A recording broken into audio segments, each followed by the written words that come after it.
Lah. Bismillahirrahmanirrahim. Assalamualaikum warahmatullahi wabarakatuh. Waalaikumsalam warahmatullahi wabarakatuh. Alhamdulillah, puji syukur kita aturkan atas kehadiran Allah Subhanahu wa taala karena telah memberikan kita kesempatan untuk dapat berkumpul di ruangan yang sama-sama kita cintai ini dalam rangka diseminasi budaya positif di bidang program guru penggerak. Semoga acara kita ini berjalan dengan lancar. Sebelumnya, salawat barakah salam tidak lupa dan tidak bosannya marilah kita hadiahkan kepada Nabi besar kita yaitu Nabi Muhammad SAW dengan berupa doa Allahumma sholli ala Sayyidina Muhammad wa ala ali Sayyidina Muhammad. Yang sama-sama kita hormati Bapak Kepala Sekolah dan Bapak Ibu Majelis Guru yang telah hadir pada hari ini. Langsung saja kepada acara kita. Yang pertama, kata sambutan dari Bapak Kepala Sekolah Bapak Syamsul Bayan SPD MSI. Kepada Bapak Wiranto silakan.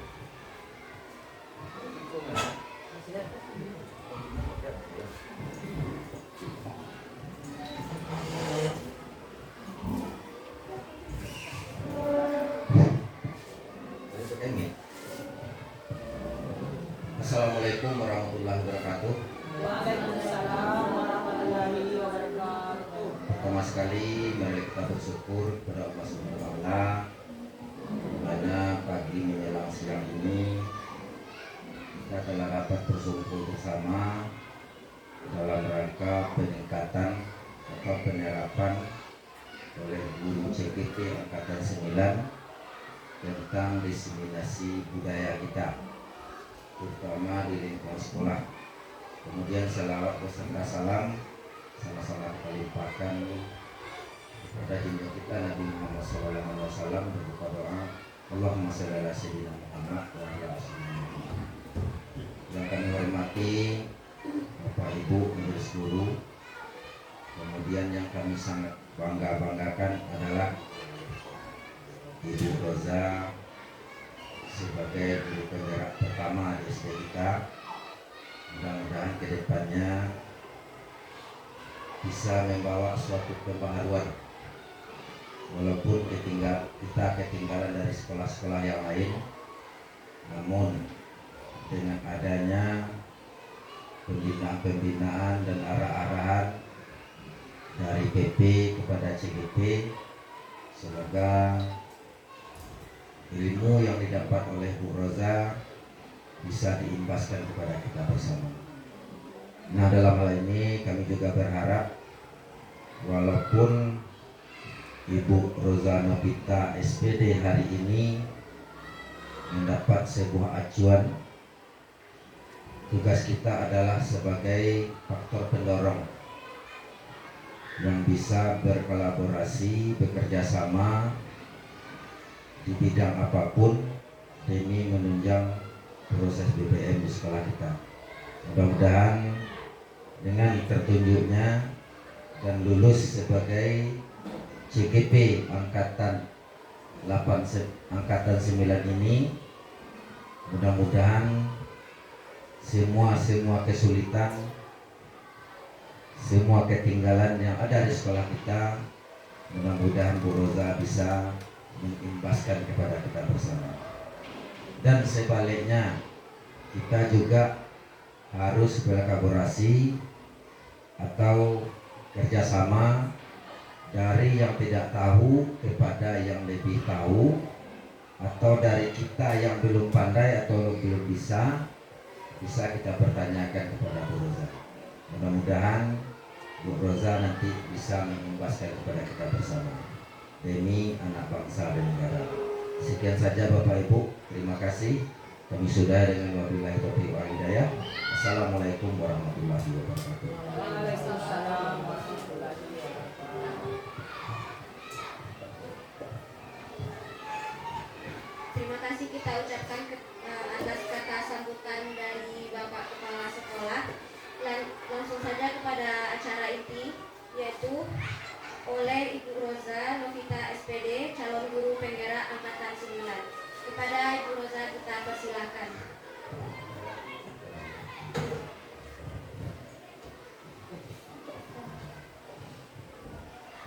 Terima kasih. Assalamualaikum warahmatullahi wabarakatuh. Alhamdulillahirabbil alamin wassalatu wassalamu ala asrafil anbiya'i wal mursalin wa ala alihi washabbihi rasulillahi ajmain. Amma ba'du. Terutama dan utama sekali marilah kita panjatkan puji beserta syukur atas kehadirat Allah Subhanahu wa taala yang telah melimpahkan rahmat beserta karunia-Nya, yang mana kita diberi kesempatan untuk hadir di ruangan guru di SD 26 Kinali. Salawat berangkaikan salam tak bosan-bosan kita hadirkan kepada arwah junjungan kita Nabi besar Muhammad sallallahu alaihi wasallam dengan berupa doa Allahumma salli ala sayyidina Muhammad wa ala ali sayyidina Muhammad. Yang sama-sama kita hormati Bapak Kepala Sekolah SD 26 Kinali dan Bapak Ibu Majelis Guru SD 26 Kinali. Sebelumnya saya ucapkan beribu-ribu terima kasih kepada Bapak Kepala Sekolah dan Ibu Bapak Guru yang telah memberikan saya waktu untuk memberikan diseminasi budaya positif. Ini adalah tugas aksi nyata saya di modul 1.4 yang akan diunggah di PNM dan akan diunggah di LMS tugas saya. Saya ucapkan sekali lagi terima kasih atas waktunya yang telah Bapak Ibu berikan kepada saya. Baik Bapak Ibu guru hebat, di sini saya mempunyai diseminasi budaya positif.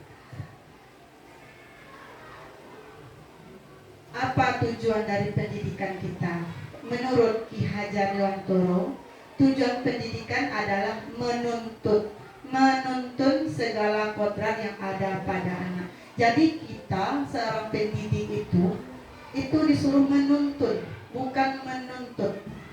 Ya Bapak Ibu ya, agar mereka dapat mencapai keselamatan dan kebahagiaan yang setinggi-tingginya baik sebagai manusia maupun sebagai anggota masyarakat. Oleh sebab itu pendidikan itu hanya dapat menuntun tumbuh atau hidupnya kekuatan kodrat yang ada pada anak-anak.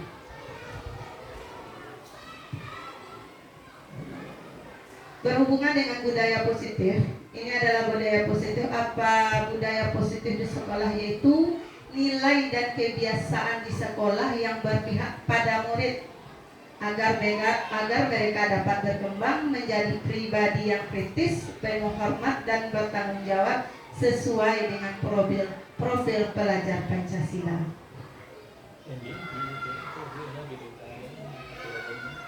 Konsep utama budaya positif ini ada Bapak Ibu. Yang pertama tentang perubahan paradigma belajar. Yang kedua disiplin positif. Ketiga kebutuhan dasar manusia. Keempat motivasi perilaku manusia. Yang kelima restitusi atau posisi kontrol guru. Keenam keyakinan kelas. Yang ketujuh segitiga restitusi.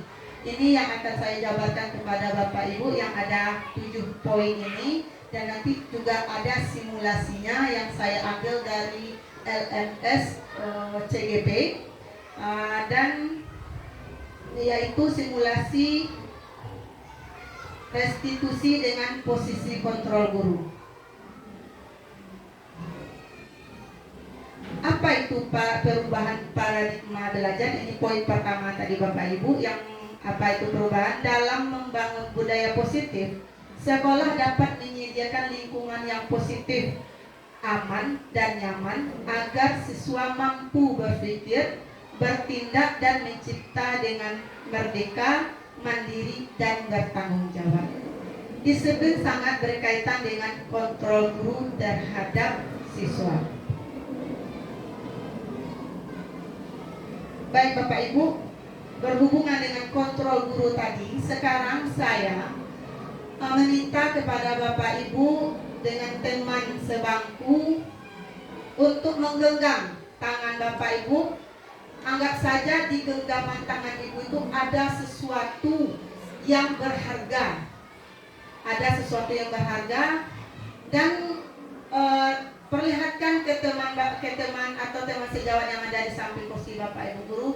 Boleh teman yang Bapak Ibu guru yang di samping boleh merayu, boleh mengancam, boleh pokoknya bagaimana caranya Bapak Ibu supaya guru tersebut mau membuka genggaman tangannya atau mencoba kegiatan tersebut. Silakan Bapak Ibu.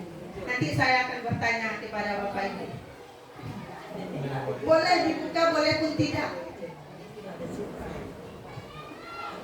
Boleh ngerayu, boleh ngajak atau buka lah Bapak Ibu. Nanti kalau Bapak Ibu buka, saya beliin es begitu. Tahu kalau dia tidak mau membuka ya nanti saya akan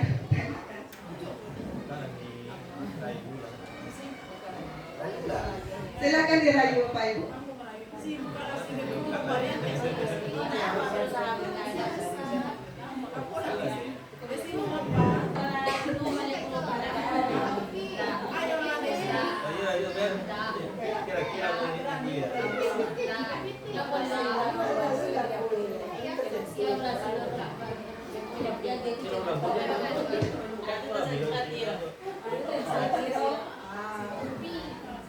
Baik Bapak Ibu, kelihatannya ada yang tidak mau membuka. Saya minta salah seorang guru ke depan. Pak Mas Rizal boleh, Pak Mas Rizal kan tidak ada temannya ya. Bu Asmita Sulaiman silahkan ke depan.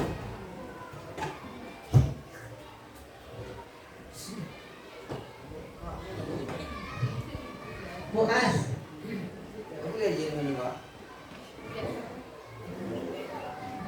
Tadi teman Mbak Ibu siapa namanya?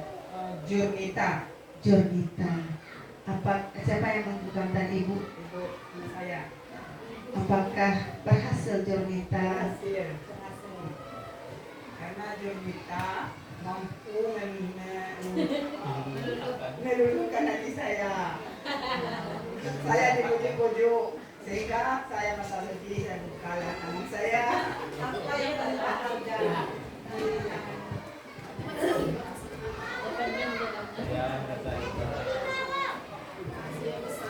Sebenarnya tangan saya ini kosong isinya.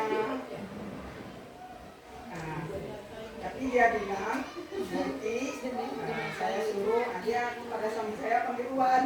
Saya suruh Wan nanti menjemput nenek katanya. Makanya saya mau buka karena rasa kasih sayang saya pada suami saya. Terima kasih, berarti Bu As mudah terayu dengan kata-kata ada uangnya. Terima kasih Bu As dengan Bu Jomita dan guru-guru lain. Yang saya mau tanyakan lagi Bapak Ibu, berarti apa itu kontrol menurut Bapak Ibu? Apa itu kontrol? Mengawasi.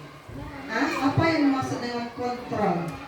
Mengawasi sesuatu. Mengendalikan, syukur sekali Bapak. Iya, mengontrol itu adalah mengendalikan. Siapa yang mengendalikan? Siapa yang mengendalikan?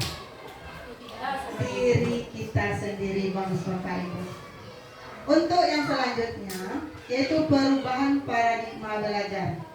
Ya, perubahan paradigma teori kontrol ini dari Dr. William Glasser, bahwa semua perbuatan positif efektif dan bermanfaat. Ada kritikan bahwa orang dewasa memiliki hak untuk memaksa. Jadi tadi Ibu Jonita memaksa nenek untuk memaksa Bu As untuk membuka gumpalan tangannya dengan iming-iming nanti Bu As diancam akan disuruh menjemput oleh suami Bu As. Karena saking cintanya Bu As dengan keluarganya, Bu As lalu membuka dengan bujukan rayuan maut Bu Jonita. Baik Bapak Ibu, maksud yang kedua yaitu disiplin positif. Menurut Bapak Ibu, apa makna disiplin? Menurut Bapak Ibu, apa itu makna disiplin?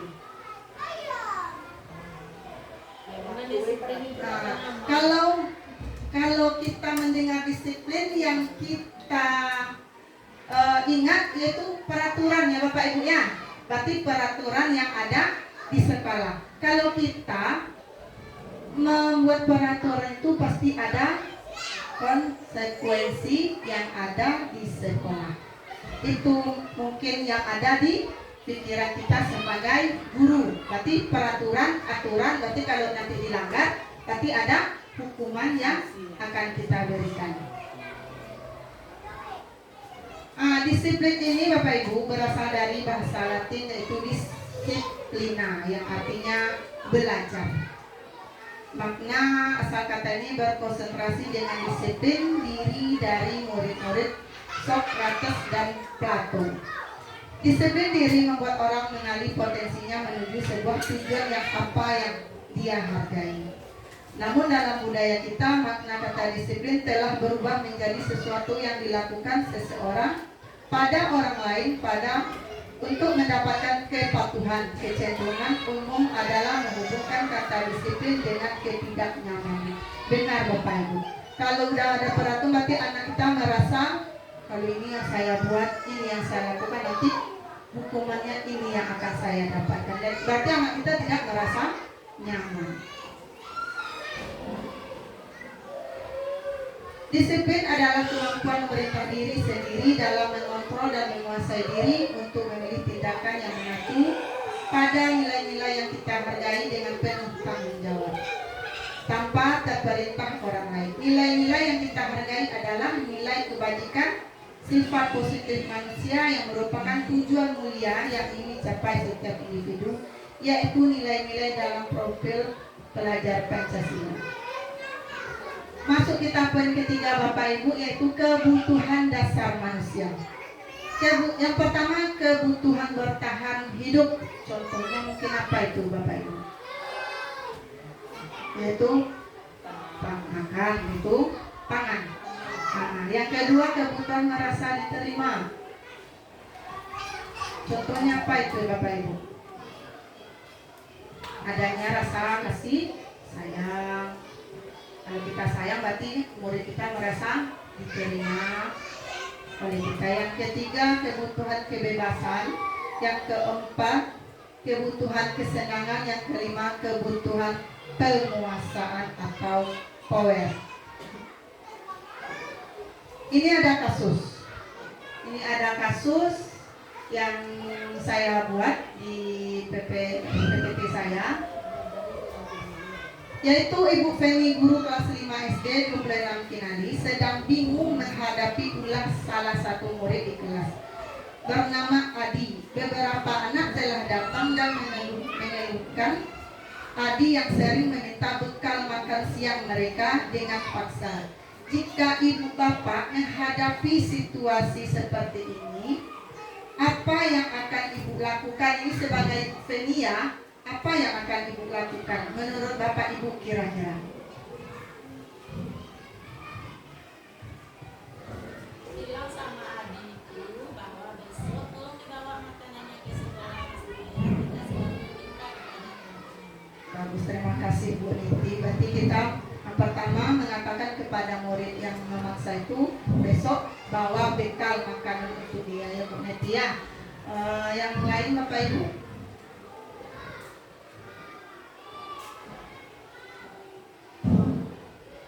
Baik, tidak ada. Ini dalam konteks penerapan disiplin positif tadi, Ibu Feni sebaiknya mencari tahu alasan Andi. Yang pertama kita mencari tahu, betul kata Ibu Niti tadi, kita mencari tahu alasan dan menyuruh anak tersebut membawa bekal. Yang pertama, Andi lapar dan orang tuanya tidak. Berarti ini setelah kita bertanya kepada anak ibu, berarti kita mengidentifikasi namanya ya Bapak Ibu ya. Kenapa anak ini melakukan mengambil makanan temannya? Berarti Bu Feni tersebut atau guru-guru yang mempunyai masalah ini telah mengidentifikasi yang pertama, Andi lapar dan orang tuanya tidak membawa bekal makanan siang. Ini disebut super duper. Yang kedua, teman Andi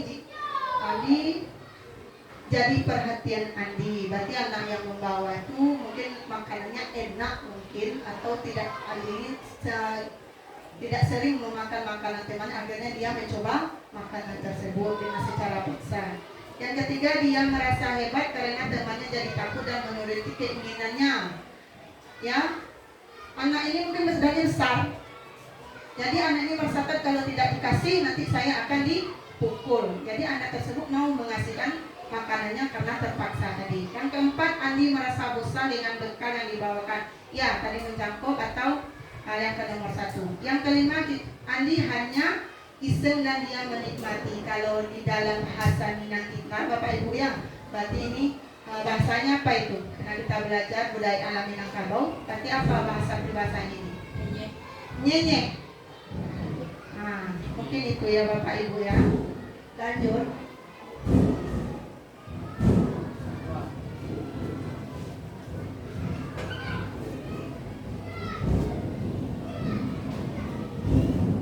Semua perilaku perlu memiliki tujuan.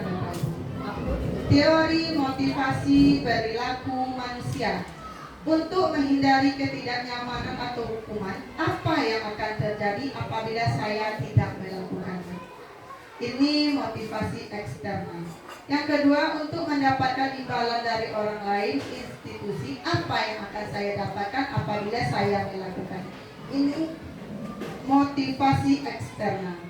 Untuk menghargai diri sendiri, saya akan menjadi orang yang seperti apa bila saya melakukan. Ini semua perilaku yang memiliki tujuannya Bapak Ibu.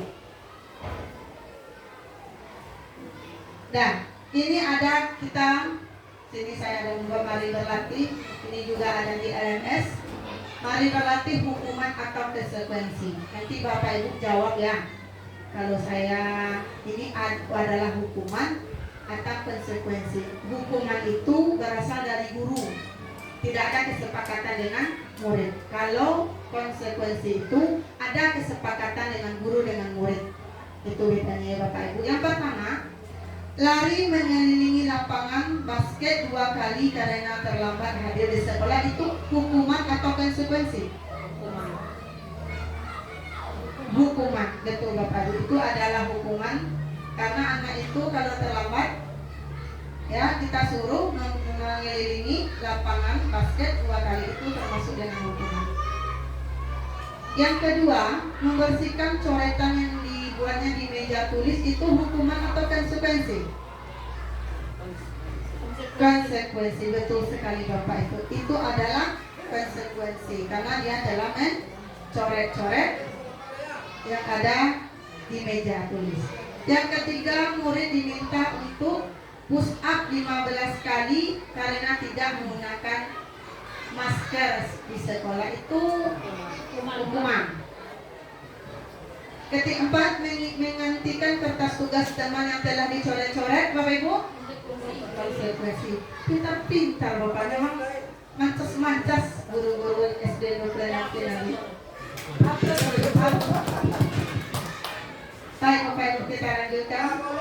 Berjemur di lapangan basket pukul 12 siang karena mengobrol dengan teman, itu konsekuensi atau hukuman? Konsekuensi atau hukuman, Bu? Hah? Iya. Betul.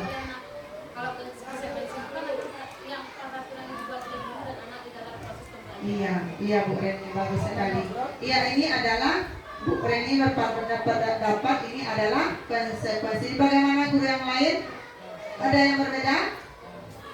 Sama? Sama.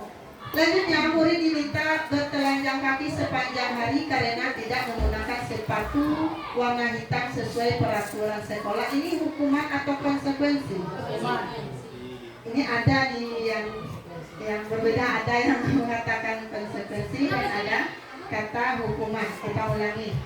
Murid diminta bertelanjang kaki sepanjang hari karena tidak menggunakan sepatu warna hitam sesuai peraturan sekolah. Iya.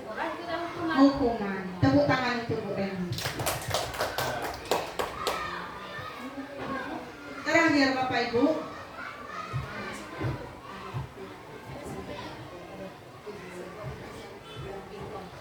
Berdiri di depan kelas sambil mengangkat kaki satu karena tidak bisa menjawab pertanyaan. Ini hukuman atau hukuman atau konsekuensi? Konsekuensi kan satu dari proses pembelajaran. Balik kaki sebelah. Mengangkat kaki. Ini konsekuensi atau hukuman? Konsekuensi. Yang mengangkat hukuman. Katakan. Pertanyaannya Bapak, berdiri di depan kelas dengan mengangkat satu kaki, ini konsekuensi atau hukuman? Konsekuensi peraturan tidak dibuat oleh sekolah, yang itu peraturan yang awal masuk ke sekolah. Kalau konsekuensi itu kan guru dan anak membuat peraturan itu lah konsekuensi kesepakatan di kelas ya. Baik. Baik, ada sudah jelas Bu yang hukuman. Kita itu percontohan juga. Jadi aku mau nanya Bapak. Kalau menurut fasilitator kami ini adalah hukuman. Sebenarnya ini adalah hukuman yang memberikan hukuman psikis dengan fisik itu adalah hukuman yang memberikan berbagai Kalau mengejar sampah, Iya, itu tidak. konsekuensi, Pak. iya. Fisik Kalau hukuman tanda dua. pribadi sebelah Berarti hukuman. fisik hukuman kalau itu. Terima kasih, tepuk tangan dulu Bapak guru kita hebat semua. Baik Bapak Ibu, yang kelima ini ada restitusi posisi kontrol guru. Betul Bu, menurut saya ada pertanyaan. Ya, Ini Pak. masalah hukuman sama-sama kita luruskan ya. Kalau anak punya kesalahan, kita beri suatu beban, itu hukuman. Contoh, boleh bertanya dalam buku kan? Misalnya ada perkalian diajar di guru di kelas 2 misalnya. Misalnya 1 kali 2. Nggak dapet dia anak bersuat, anak tagak itu hukuman. Nah, kalau yang dikata umur ini tadi, belajar sambil bermain, anak mendapat keuntungan contoh. Anak disuruh lari dua kali keliling lapangan contohnya. Itu hukuman itu dalam olahraga. Nah, itu kalau mau dia tagak itu tadi, itu dia anak yang dapat sesuatu, mesti tagak itu kan, itu hukuman. Baik, terima kasih Bapak Kepala Sekolah. Baik Bapak Ibu, untuk ilustrasi yang tadi, di sini saya sudah menyediakan video. Silahkan nanti Bapak Ibu tonton dan saya akan bertanya atau Bapak Ibu guru memberi tanggapannya nanti atau bertanya dalam hatinya. Ini posisi ini yang saya lakukan, berarti ini yang terjadi pada anak saya. Berarti posisi ini yang sering saya lakukan, ini akan terjadi pada peserta didik saya. Iya betul Bapak. Jadi silakan Bapak Ibu menonton dan nikmati. Kita langkah sesuai kita kerajuan.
saya harus ke lapangan basket, Bu? Kenapa? Kamu melawan ibu? Berani-beraninya jawab. Sudah terlambat, masih berani jawab pula. Sekarang, keliling lapangan basket 5 kali sekalian. Biar kapok. Cepat. Pergi sana ke lapangan basket. Posisi pemukul biasanya berbicara dengan nada tinggi, menghardik, menunjuk-nunjuk, menyakiti, dan menyindir. Pukulan bisa berupa fisik maupun psikis. Ibu dan bapak guru hebat. Dampak yang terjadi pada murid ketika guru berada pada posisi pemukul adalah murid cenderung akan memberontak, bahkan menyimpan dendam. Yang kedua, posisi pembuat perasaan bersalah. Posisi pembuat.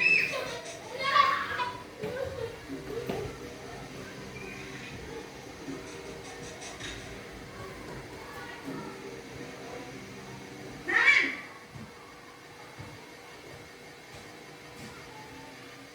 Selamat pagi, Bu. Naren, kamu kenapa terlambat lagi, nak? Ya Tuhan, Naren, kamu senang ya bikin ibu susah ya? Kalau kamu terlambat lagi, nanti ibu yang ditegur bapak kepala sekolah, nak. Disangka ibu tidak bisa membina kamu. Aduh, gimana ini? Maaf, Bu. Duh, Gusti Naren, kamu suka ya kalau ibu ditegur bapak kepala sekolah? Terus, sekarang ibu harus nulis apa yang di buku absen? Ini kamu sudah sangat terlambat loh. Ibu harus apa coba? Maaf, Bu. Maaf sekali. Ya sudah, lain kali jangan bikin ibu susah lagi ya nak ya.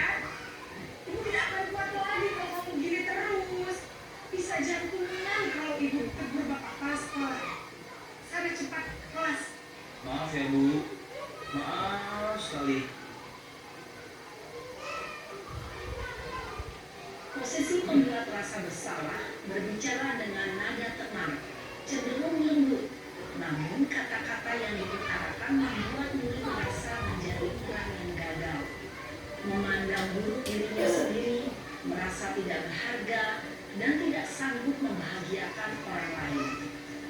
Ketika guru mengambil posisi pembuat rasa bersalah, murid akan menganggap dirinya yang bersalah dan ia akan menyimpan emosi negatif tersebut di dalam dirinya.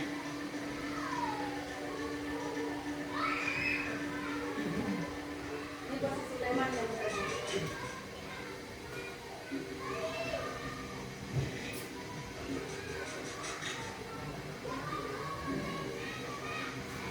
Naren!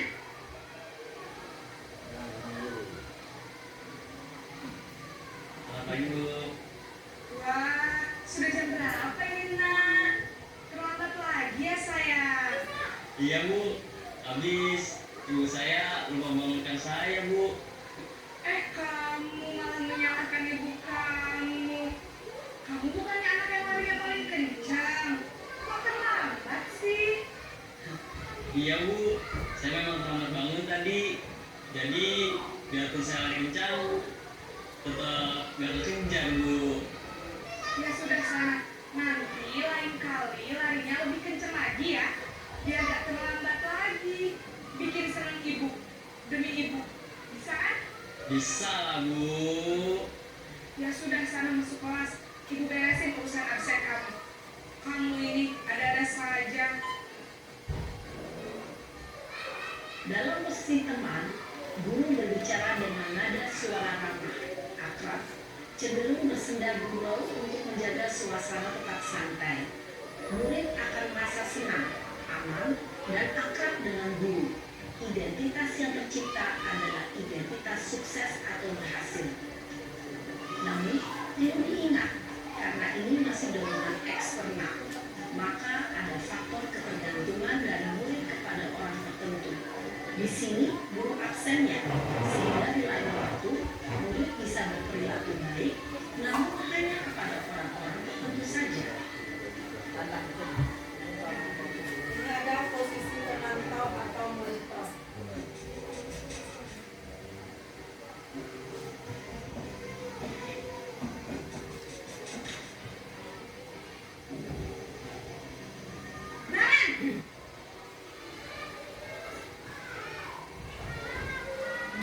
Pagi Bu.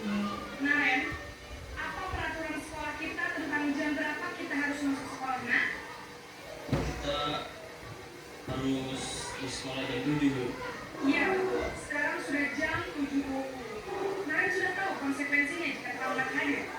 Paham Bu.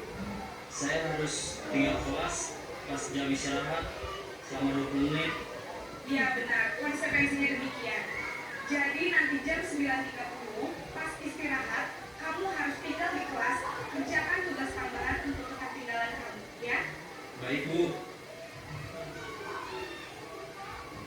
Posisi pemantau mengandalkan penghitungan atau data untuk mengontrol murid. Guru mengarahkan murid berdasarkan peraturan dan konsekuensi. Seorang pemantau menunjukkan bahasa tubuh dan ekspresi wajah yang datar dan cenderung formal.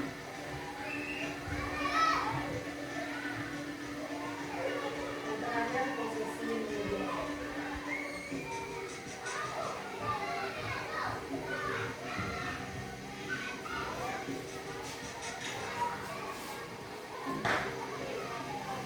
Naren!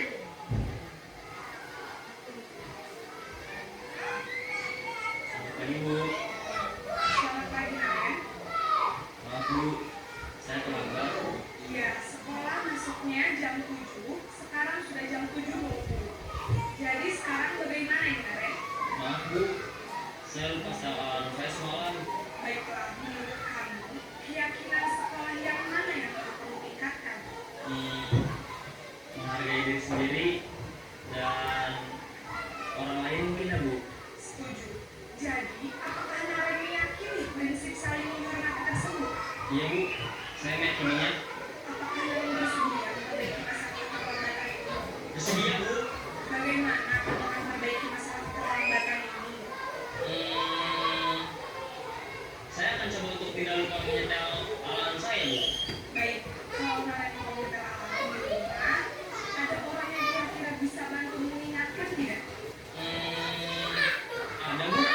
Kata saya, Kak Emma. Ada lagi selain Kak Emma? Selain Kak Emma, ada ibu saya. Baik, jadi yang mengingatkan Naren adalah Kak Emma dan ibu dia.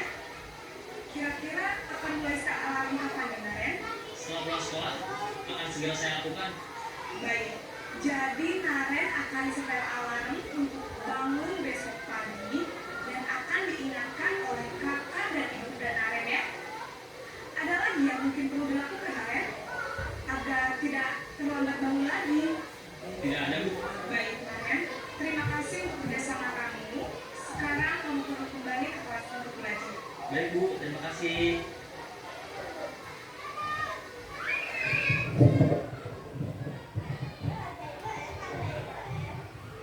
Baik Bapak Ibu, setelah kita melihat simulasi video tadi, mungkin yang 5 posisi kontrol guru tersebut mana yang sering kita lakukan di sekolah, yang biasa kita lakukan. Menurut Bapak Ibu, yang biasa Ibu lakukan, yang posisi kontrol yang mana yang biasa kita lakukan di sekolah? Yang 2 aja saya Pak, sama. Saya sebelumnya dengan nomor yang kedua, penghukum dengan membuat rasa bersalah. Itu yang sering kita lakukan. Mudah-mudahan dengan menonton simulasi video ini, kita sudah tahu mana posisi kontrol mana yang seharusnya kita kembangkan. Yang dari 5 tersebut, kira-kira yang mana yang harus kita kembangkan di sekolah kita Bapak Ibu? Yang nomor berapa? Yang nomor 6 terakhir. Super sekali. Yaitu nomor 5 manajer. Yang mana kita memposisikan kita sebagai manajer. Apa itu manajer? Kita mengontrol murid tanpa harus menghukum psikis ataupun fisik. Kita memberikan penghukum yang positif. Begitu kira-kira Bapak Ibu. Kita lanjut.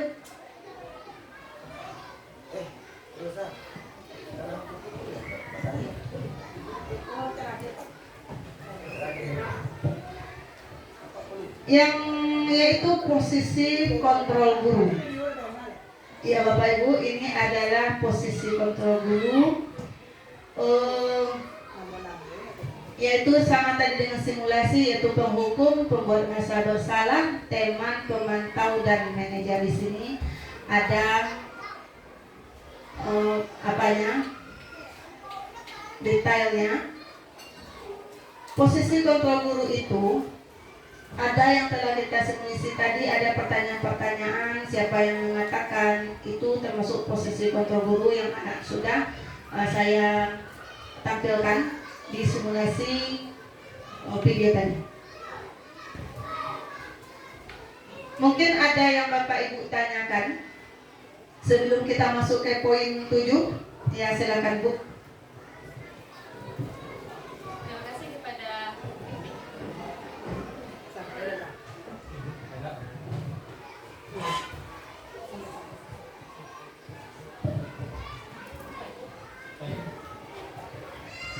Terima kasih kepada Ibu Materi. Di sini mengenai slide video yang ditayangkan tadi mengenai manajer tadi ya, kontrol manajer itu. Di sini mungkin dalam video yang kita kembangkan tadi untuk anak-anak yang berpikiran agak udah lebih meningkat gitu. Tapi bagaimana, kalau di SD ini diterapkan hal seperti itu, bagaimana kita mengarahkan anak-anak yang mulai dari kelas 1 sampai kelas 3? Bagaimana penerapan yang seperti digambarkan oleh slide video tadi gitu.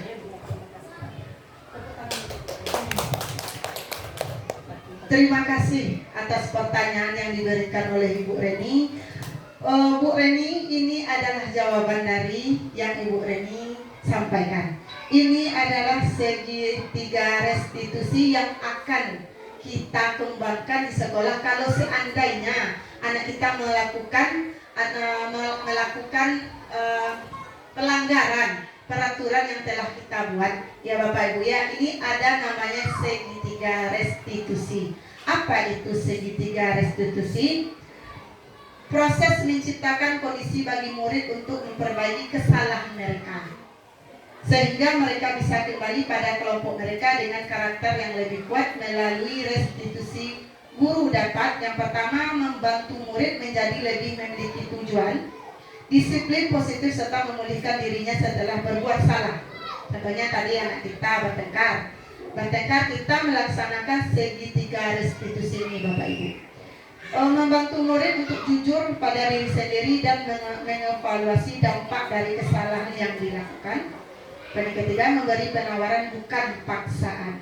Jadi yang ditanyai Bu Reni tadi, ini kan tadi videonya yang diperankan itu sekolah tinggi ya Bu Reni ya, SMK atau SMP. Misalnya, bagaimana cara kita menerapkan di sekolah kita? Inilah jawabannya dengan segitiga restitusi yang kita terapkan. Dan bagaimana cara kita menerapkannya?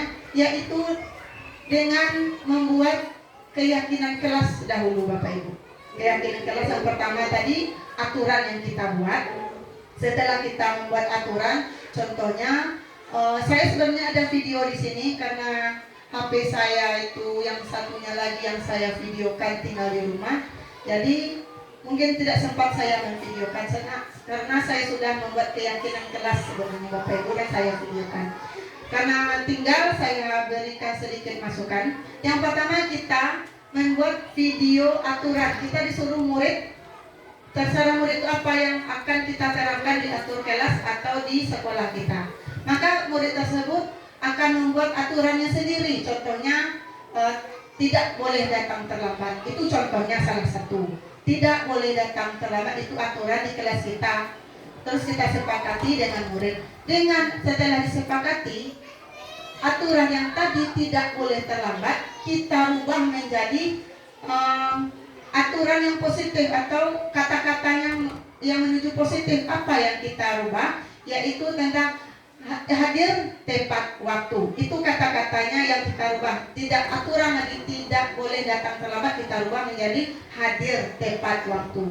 Setelah kita melaksanakan tersebut, lalu kita menanyakan nilai apa yang ada di hadir tepat waktu tersebut. Berarti di sana ada nilai kebajikan yang tertanam, yaitu disiplin. Setelah itu baru kita sosialisasikan dengan teman, kita perkuat lagi dengan teman-teman yang lain untuk membuat keyakinan kelas. Setelah anak tahu dengan keyakinan kelasnya, misalnya tanggung jawab, disiplin, yang berbagai lain, maka bisa kita lakukan segitiga restitusi ini di sekolah kita. Inilah Bapak Ibu, segitiga restitusi ini ada 3, yaitu yang pertama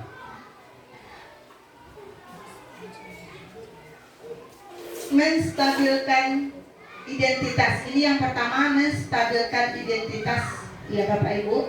Ada kata-katanya. Pertama, ada anak yang bermasalah atau ada anak yang melakukan kesalahan.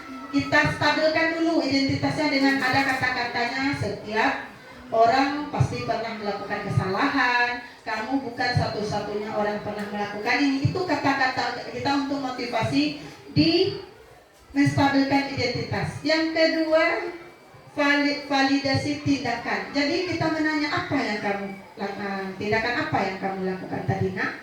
Kalau dia sambil bertengkar ya Bapak Ibu ya. Setelah kita memfasilitasi tindakan, baru kita menanyakan keyakinan tadi yang telah kita sosialisasikan di dalam kelas kita tadi. Berarti anak sudah tahu apa keyakinannya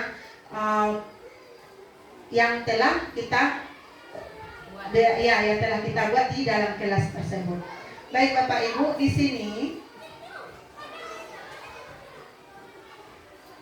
sini saya mempunyai video tentang bagaimana caranya kita melakukan restitusi tersebut ya Bapak Ibu ya. Silakan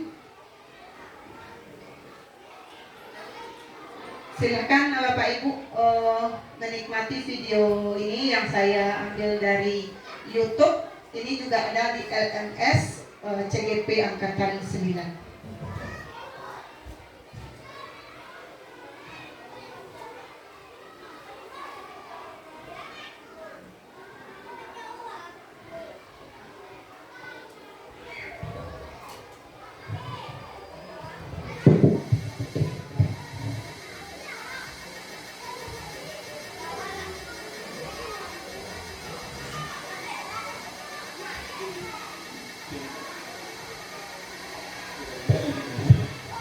Kenapa hari ini ada bikin?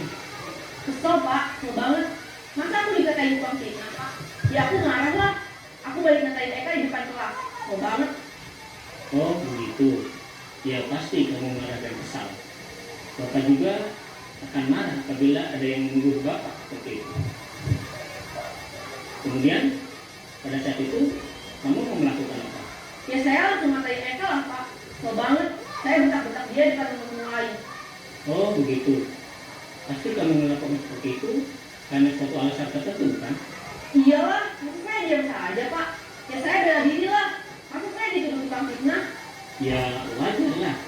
Mempertahankan harga diri itu sesuatu yang penting buat kamu. Untung kamu tidak lebih gegabah lagi. Hanya membentak-bentak. Iya Pak. Untung saya masih bersabar dan hanya membentak saja. Sudah gemes padahal. Saya pasti bela diri lah. Ya pasti ya. Tapi kamu memilih untuk tetap bertahan dan bersabar. Kamu memilih untuk tidak berbuat lebih parah lagi kan? Nah, sekarang coba kita lihat lagi tindakan kamu yang bentak-bentak Eka di kelas. Tindakan kamu itu kira-kira sesuai dengan keyakinan kelas atau prinsip kamu tidak? Enggak lah Pak. Capek Pak jadi pemarah. Jadi keyakinan atau prinsip mana yang kurang sesuai dengan keinginan kamu? Ya, saya sebenarnya sangat menghargai orang lain.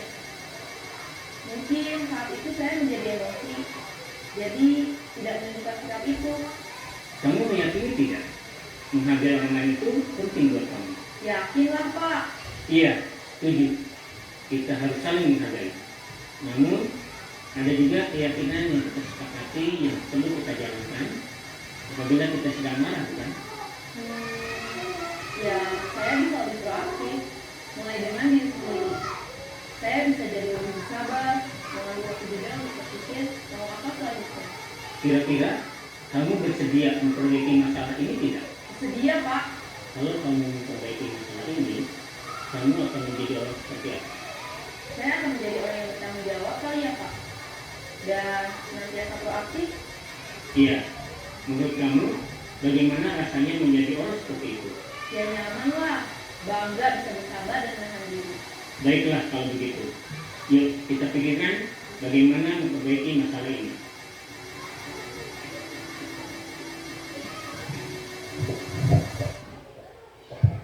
Baik Bapak Ibu, setelah kita menonton simulasi segitiga restitusi ini, mungkin di sekolah kita tidak begitu aktif pertanyaan-pertanyaan yang ada di video tersebut. Tetapi kalau menurut saya, Bapak Ibu sudah hebat, sudah melakukan sebahagian. Mungkin selama ini kita tidak melakukan yang ketiganya, Ibu ya. Mungkin selama ini kita melakukan ya tentang memfasilitasikan tindakan. Mungkin kita bertanya, apa yang anak Ibu tanyakan tadi? Kan seperti itu ya Bapak Ibu ya. Itu salah satu tindakan untuk segitiga restitusi. Baik Bapak Ibu, yang ketiga itu yang menanyakan keyakinan. Sama seperti tadi, kita sudah mensosialisasikan keyakinan yang ada di dalam kelas kita. Kalau sudah kita sosialisasikan di dalam kelas, insya Allah apapun permasalahan yang ada di yang kita hadapi, maupun di kelas maupun di sekolah, kalau kita dengan cara segitiga restitusi ini, insya Allah akan selesai dengan baik dan tanpa ada hukuman dan rasa apa itu namanya, rasa bersalah tentang di dalam diri anak kita tersebut. Baik Bapak Ibu, sampai di sini tentang diseminasi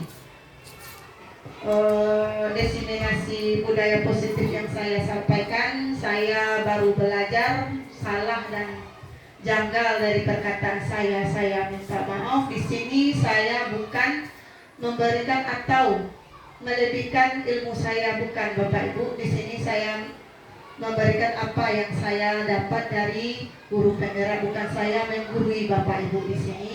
Atas waktu dan perhatiannya, saya Rozana Vita mengucapkan banyak terima kasih kepada Bapak Ibu guru dan kepala sekolah. Saya sudahi dengan wabillahi taufiq wal hidayah. Assalamualaikum warahmatullahi wabarakatuh. Sampai disinilah acara kita pada hari ini. Semoga Bapak dan Ibu guru yang menyaksikan bisa mengambil nilai-nilai yang disampaikan oleh Ibu Rosa tadi. Saya sebagai pembawa acara, mohon maaf jika ada salah dan janggal. Sekian, assalamualaikum warahmatullahi wabarakatuh. Bu Rosa meminta waktu Pak Gubernur.